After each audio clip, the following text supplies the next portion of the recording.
মুসা, আর কয়জন আছে? স্যার আর 2 জন আছে। ঠিক আছে, পাঠিয়ে দাও ওদেরকে। আসসালামু আলাইকুম স্যার। ওয়ালাইকুম আসসালাম। ঠিক আছে, বসো। তা তোমরা দুইজন কে কোন ক্লাস পর্যন্ত পড়ালেখা করছো?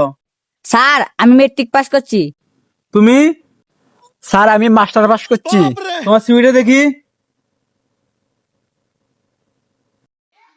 তো তোমার রেজাল্ট তো অনেক ভালো। চাকরিটা তোমার কিসের জন্য প্রয়োজন? স্যার আমি তো পরিবারের বড় ছেলে, পরিবারের সব দায় দায়িত্ব তো আমার, তার জন্য আমার চাকরিটা প্রয়োজন। ও আচ্ছা। এই ছেলে, তোমার সিভিটা দেখি।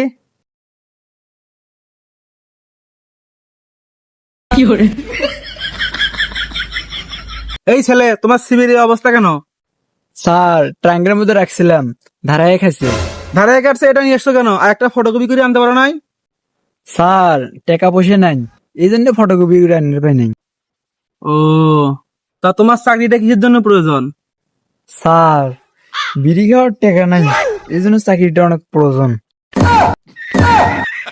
এই ছেলে, বিড়ি খাওয়ার জন্য তোমাকে চাকরি দিবে? এই তোমার বাড়ি কই? স্যার পশ্চিম পিয়ারাপুর। এই তুমি কাজ ছেলে, তুমি আমার সামনে এসব কথা বলো? তুমি তো আস্তা বেয়াদব। স্যার কি করবো, বিড়ির নেশা উঠলে মাথা ঠিক থাকে না। এই নেশা কর কিভাবে ঢুকলো এখানে? মুছে একে বার করে দাও। স্যার স্যার স্যার ভুলে গেছে স্যার, এবার মধ্যে মাফ করে দাও স্যার। আচ্ছা ঠিক আছে, তোমাকে আরেকবার সুযোগ দিলাম। এই ছেলে, তুমি বলো দেখি বৃষ্টি কাকে বলে? স্যার আকাশ থেকে যে ফোটায় ফোটায় পানি পড়ে তাকেই বৃষ্টি বলে। বাহ, তুমি তো অনেক চালু। এই ছেলে, তুমি বলো তো পরিবেশ কাকে বলে? স্যার পরিবারের সবাই মিলে এক জায়গায় ঘুরতে যাওয়াকে পরিবেশ বলে। আচ্ছা, তুমি যে প্রশ্নের উত্তরটা দিলা, এটা কোন বইয়ে লেখা আছে? স্যার আমার বইয়ে লেখা আছে, আমি তো সারাদিনে পড়াশোনা করি। বাহ, সেই ট্যালেন্ট। তা মনে করো তুমি চাকরিটা পেয়ে গেছো, আমাদের এটা তো মার্কেটিং এর চাকরি। মনে করো তোমাকে একটা পণ্য বিক্রি করতে হবে। মনে করো এই কলমটাই তুমি আমার কাছে বিক্রি করে দেখাও। আসসালামু আলাইকুম স্যার, আমাদের কোম্পানির স্বার্থে এই কলম আপনার কাছে 50% ডিসকাউন্টে বিক্রি করা হবে। আপনি কি কলমটা নিতে চান?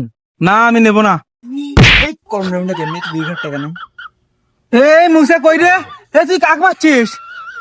স্যার আপনি এত উত্তেজিত হতেছেন কে? আপনি তো পণ্য বিক্রি করবে বললেন, আমি তো আপনার কাছে পণ্য বিক্রি করলাম। তুই আমার পণ্য বাজার শিখাবি? তো চাকরি হবে না, যা এখান থেকে বেরো যা। স্যার স্যার আরেকটা বার সুযোগ দেন স্যার। না না, তোমার আর কোনো সুযোগ হবে না। স্যার আরেকটা বার সুযোগ দেন স্যার। আরো বেয়াদবি করবো। না স্যার আরেকটা বার সুযোগ ঠিক দেন, আছে, স্যার। বস। তুমি তো বুঝতে পারছো, আমাদের তো এটা মার্কেটিং এর চাকরি। মনে করো মার্কেটে আমাদের অনেকগুলো টাকা পড়ে আছে, আমার টাকাগুলো তুমি কেমনে তুলবা? স্যার আগে আমি ভালো করে 2-1 বার বোঝাবো, যদি না বোঝে তাহলে আমি আইনের আশ্রয় নেবো। গুড, ঠিক আছে। তাহলে তুমি টাকাগুলো কিভাবে তুলবা? স্যার আমি তাহলে আপনাকে একটু প্র্যাকটিক্যালি বোঝাই দেই। আচ্ছা দেখাও।